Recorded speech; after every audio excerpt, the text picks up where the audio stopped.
These latest AI videos are getting a little bit insane and cringy as well.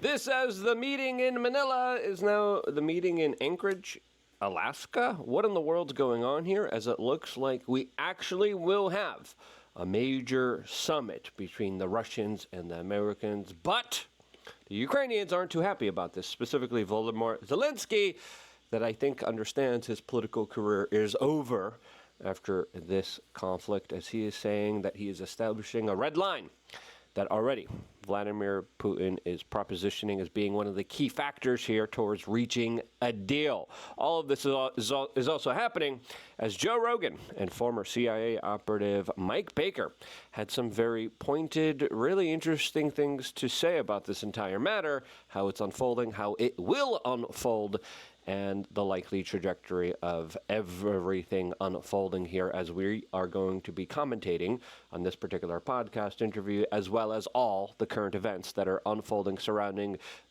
what I think is one of the most important stories of our time, and that is the perpetual proxy conflict between the East and the West. And if you appreciate these deep dive videos that I have been doing for over 20 years, subscribe, click the notification button. We always greatly appreciate and value the time that you spend with us. All of this is happening right now as the Wall Street Journal is reporting that Putin tells the United States that he will halt the war immediately in exchange for eastern Ukraine. Trump says that he will be meeting with the Russian leader in Alaska on August 15th, next Friday, as Zelensky has now publicly rejected giving up land here. Donald Trump took to Truth Social saying the highly anticipated meeting between myself as President of the United States of America and President Vladimir Putin of Russia will take place next Friday, August 15th, 2025 in the great state of Alaska. Further details to follow. Thank you for your attention to this particular matter. Now, in yesterday's video when talking about this, I kind of saw this as a way to have an off-ramp from the 10-day kind of warning that Trump gave to Putin, as of course I was like, I hope there are some legitimate issues being discussed here that there has been some kind of breaking ground on. Otherwise, it just looks like we're just kind of taking an off-ramp in order not to escalate the situation that much further. Now, we are hearing details of what the Russians want, of how they expect this thing to unfold, how they expect this thing to go on. And right now, this is the interesting part here. We have the president of Ukraine, Volodymyr Zelensky, saying, no, I dismiss these plans, and I dismiss this summit between Trump and Putin. And I'm like, okay. Not a good start here, all right? You would think, especially with the huge toll of human life here, that at least we wouldn't be making public statements. At least we wouldn't be going to the media. At least we would be trying to, unless this is some kind of like saving of like face here for Zelensky here that's trying to, I don't know what he's trying to do here, but publicly saying all this stuff is already highlighting how a lot of these situations won't work. We don't even have an official type of understanding of what's going on here. Donald Trump specifically talked about, there's going to be some trade of territory probably here. Ukraine's going to give up something. Russia's going to give up something. And I'm like, okay, all right, this seems kind of reasonable. This seems okay. Like there's going to be actually some legitimate negotiations. And we are going to be seeing some kind of big deal, some kind of big trade that hopefully stops the end of Slavic lives. Ukraine and a lot of their kind of proxy accounts, a lot of their government accounts, a lot of their propaganda accounts, also, connected very well to the CIA, just came out and said, we're rejecting Trump's peace deal. We don't even know what the deal is. Do we know what the deal is? No, we have no idea what it is, but we rejected it automatically. Really? Come on. This is a little bit ridiculous to say the least here. Now, President Trump has been saying he wants to be the president of peace. Now he's talking about how he's bringing together Azerbaijan and Armenia as that was a significant conflict that also represented a potential big proxy conflict. Luckily, it didn't happen here. But when we look at what Trump is saying specifically with this deal. This is what he had to say about it. Well, you're looking at territory that's been fought over for 3.5 years with, a lot of Russians have died, a lot of Ukrainians have died. So we're looking at that, but we're actually looking to get some back and some swapping. It's complicated. It's actually nothing easy. It's very complicated, but we're going to... Extremely complicated. And again, we know the United States had meetings with Koff and the Russians, and there was like, okay, we'll meet in person. Okay, that's all we know. Other than that, this is the only other comments we're getting here. There's going to be some swapping on the land here. Okay. We're going to get some back. We're going to get some switched. There'll be some swapping of territories to the betterment of both. And but we'll be talking about that either later or tomorrow or whatever. For the benefit of both. And again, automatically Zelensky's like, nope, I'm not doing this. And then the media is already gaslighting him, the intel agency connected media. It's a defeat for you. And I'm like, we don't even know the details. Can we not just jump to conclusions here? Anyway, before continuing on with this particular show here, we wanted, and before playing the Rogan clips, which I thought were very pointed and interesting here, we wanted to tell you about wearechange.shop. We got a lot of great supplements available to you. Our first supplement that we ever launched was one that helped me out tremendously.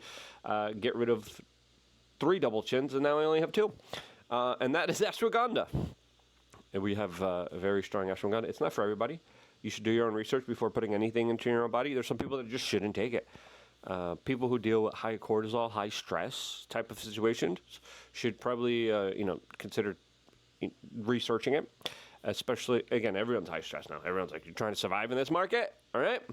I take 1 month out of the year where I know it's going to be like hell for me, and I'm like, I'll take some of this because it's an adaptogen. It lowers your cortisol. I take it 1 month out of the year. That's what I recommend people do, 1 month out of the year. Otherwise, make sure you do your own research, and it boosts testosterone, and it boosts healthy hormone levels, and it boosts energy levels, it boosts elevated mood. It can be misused. Make sure you use it the right way. I love using it, and I use it in my own particular way based on my own particular wants, needs, and demands for my own body. Listen, something crazy happens, death of a loved one, which happened to me, and I'm like, okay, I'm going to get some ashwagandha. It's not easy. Life is not easy. Life's difficult. Ashwagandha makes it a little bit easier for me. It might do it for you. Do your own research. wearechange.shop. By getting it, you support our independent media journey, and you support yourself and your own independent health journey. Lots of influencers sell booze and gambling, and I'm like, what are you doing, bro? What are you doing? I want to sell something that's going to make a positive impact, and this has absolutely transformed my life. I used to be a little fatty. This has transformed my life, and I think it may potentially have the same potential for you if you act on it. wearechange.shop. Now, this comment by Trump here already, criticisms. Can we at least hear out the deal, right? Obviously, these are very tough negotiations. Obviously, there's a lot of moving pieces. Obviously, it's very complicated. Obviously, there's also a lot of history here. Can we at least, before freaking out and trying to already destroy a deal that, by the way, could be great for Ukraine and Russia? CNN already. It resembles a slow defeat for Ukraine. Again, we'll play the Rogan clip in a little bit here. Zelensky automatically is coming out. He's saying, I'm ruling out giving any land, including Crimea. And he's basically just rejecting Trump's offer, which I think is just not smart right now. Zelensky's red line threatens to blow up Trump peace plan. Why are you doing that?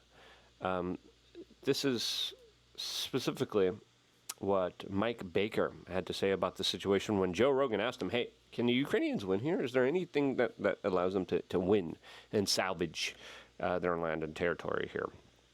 Going to win this fight, and whatever that win means, right? The win. At some point, can they even win? No, they can't. Not in terms of we've reclaimed all our territory. That's never going to happen, right? So it's over for that. It's a negotiated settlement of some sort that's not completely unpalatable for the Ukrainian people, right? So what they're going to, who knows? Maybe the goal is clearly to get everything back, but they're not going to get Crimea back. They're not going to get, some of the eastern region that the Russians have been sitting in now for quite a long time.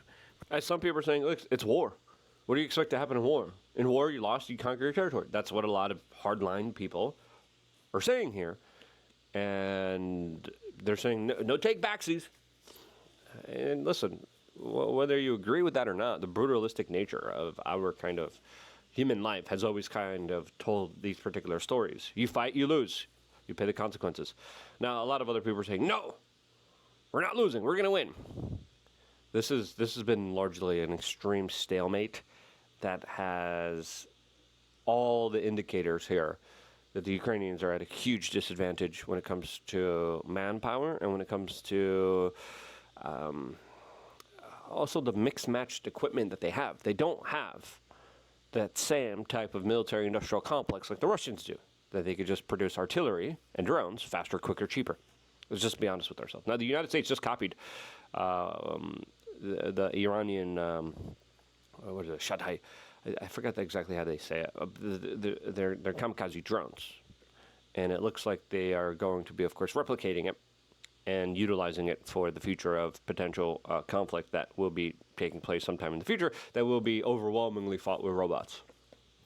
Right, even before the invasion. So, you know, you've got some negotiated settlement that they can accept.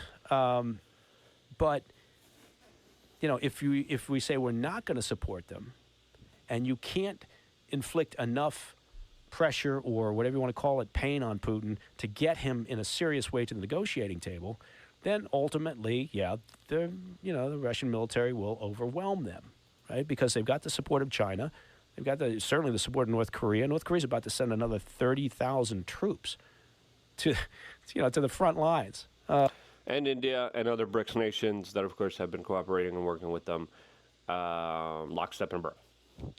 All right? Listen, the United States plan, which was a foolish plan, which we told them was a foolish plan, was we're going to create so much pain. We're going to make this so uncomfortable for the Russians. They're going to come begging for a peace deal, and they're going to give up all their land and their territory in Ukraine that they've offered. They're going to give up everything, all right? And we're going to have this huge victory, and they're going to walk away in shame because we're going to punish them so badly economically. Look at our economy, though. Okay. 7 trillion now? Okay? And look at the BRICS nations. Look at China. China, India have been playing, North Korea, Iran have been playing the most kind of important central roles here as they are talking about de-dollarization. They're talking about specifically going after the U.S. economy. And the situation right now is one where a lot of the neocons, a lot of the pro-war CIA talking heads were absolutely wrong. They were not able to cause enough economic damage against Russia. Russia's war economy now is booming.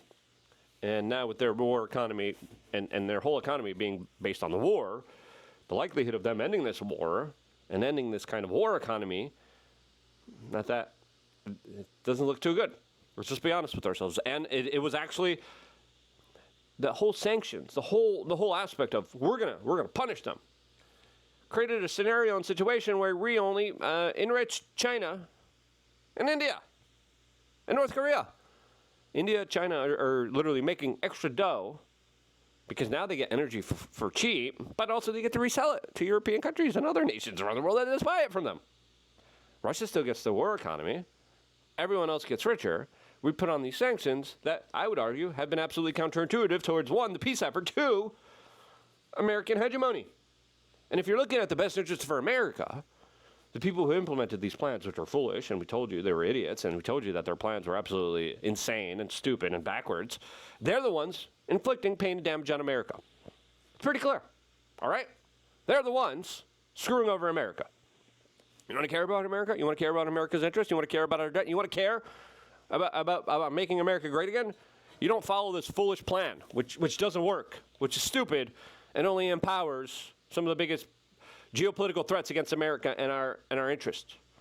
So, with the way that things are unfolding here, we need to remind them that.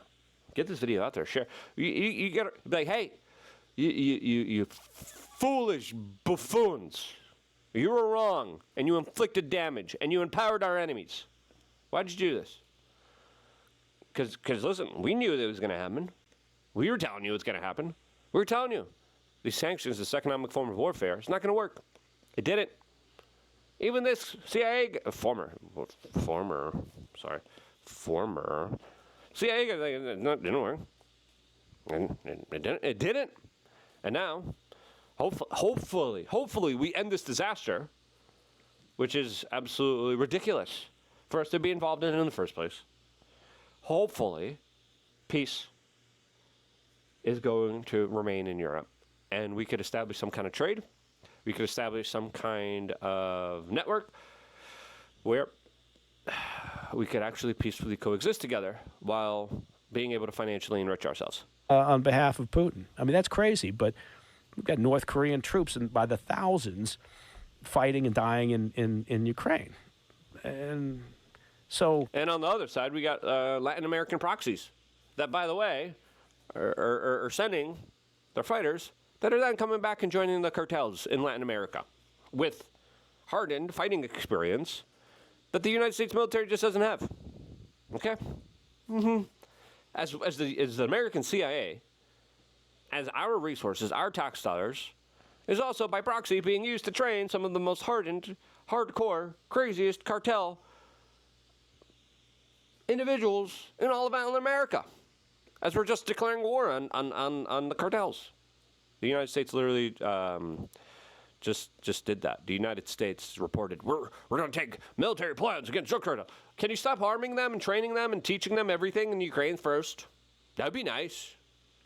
Because then, these hardened fighters that have more experience than the American fighters, there's a reason Colombia, the epicenter of global coca production, by the way, increased more global exports than even under, what's that crazy guy's name? Than in the 1980s, right? Right.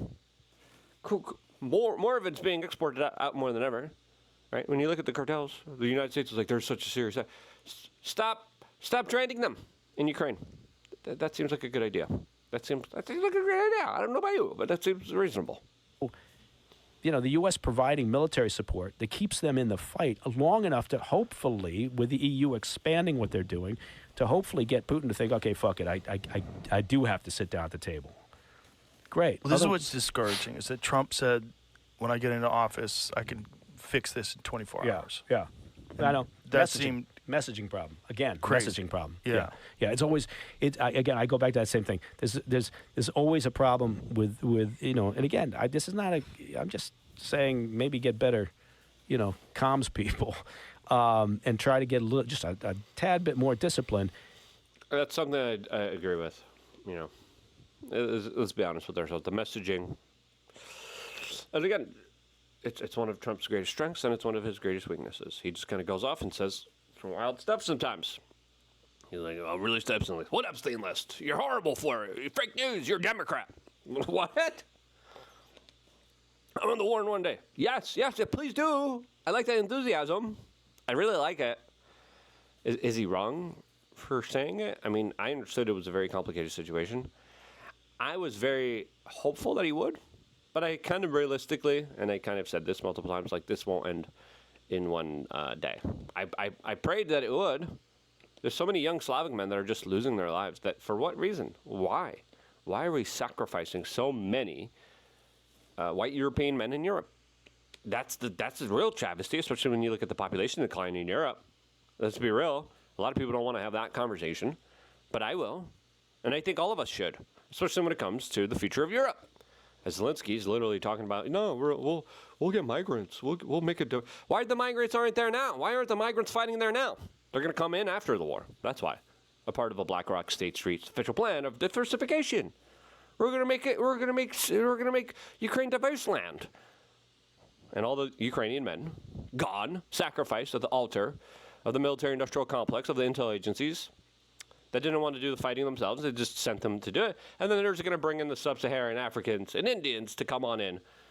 And that's going to be the plan. And they're... Listen, if they want to come in now and fight, let them do it. They're not. And then they get their citizenship. They're not. They're just going to walk on in, and the EU is going to be like, look, we'll help you. Make Ukraine diverse. Let's make Ukraine diverse, yeah. Insane plan. But the idea that you're going to fix this problem in a day, it's hyperbole, but people buy into it, right? And, Right. and then you get a mob that are saying, well, how come we couldn't? And what are you doing here? And you, rather than saying, well, no more wars, just say the world is an unusual, unstable, chaotic place. There may be occasion when we need to be involved, but I'm going to try to minimize that. Say something like that. And then you don't have to throw more red meat to the crowd. That would be good. But let's be honest with ourselves, Trump hasn't really done that. And one of the reasons why things have gone backwards with Ukraine is because of the sabotage CIA attacks inside of Moscow and inside of Tehran. That played a major role towards escalating tensions and highlighting a situation where everyone is on edge here. Now, I wish Donald Trump would say that. Listen, it's complicated, it's crazy, I'm going to do my best, I'm not going to get us involved as best as I can. Okay? I would love that. But his foreign policy, especially with him beginning his presidency bombing the crap out of Yemen and then bombing Iran, definitely complicated the situation a little bit here. Okay. We are change.shop. Get some ashwagandha. You're going to need to chill out because the news is only going to get crazier. I love you guys. I wouldn't be here if it wasn't for you watching, supporting, and being a part of this independent media broadcast. And this is why I always end my broadcast by saying, I love you guys. Stay tuned for more. All here exclusively on youtube.com/wearechange.